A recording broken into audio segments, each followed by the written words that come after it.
ফিলিস্তিন ন্যাশনাল গ্রুপকে নিষিদ্ধকরণের বিরোধিতা করে যুক্তরাজ্যের লন্ডনে বিক্ষোভ থেকে গ্রেপ্তার করা হয়েছে 523 জনকে। শনিবার লন্ডনের ট্রাফালগার স্কয়ার থেকে তাদের গ্রেপ্তার করে লন্ডন মেট্রোপলিটন পুলিশ।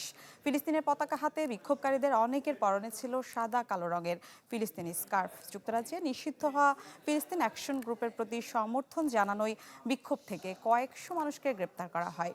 গত বছরের জুলাইয়ে এই গ্রুপের কিছু সদস্য যুক্তরাজ্যের রয়্যাল এয়ারফোর্সের একটি ঘাঁটিতে প্রবেশ করলে সন্ত্রাস বিরোধী আইনের আওতায় সংগঠনটিকে নিষিদ্ধ করা হয়। যদিও চলতি বছরের ফেব্রুয়ারিতে ফিলিস্তিন অ্যাকশন গ্রুপের ওপর দেয়া নিষেধাজ্ঞাকে বেআইনি বলে রায় দিয়েছে লন্ডনের উচ্চ আদালত।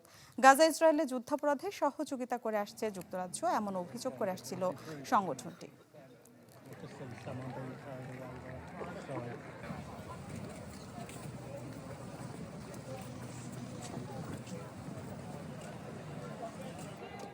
আগামীর অগ্রগতির ভিত্তি আনোয়ার ইস্পাত, স্ট্রংগেস্ট স্টিল সিন্স 1978।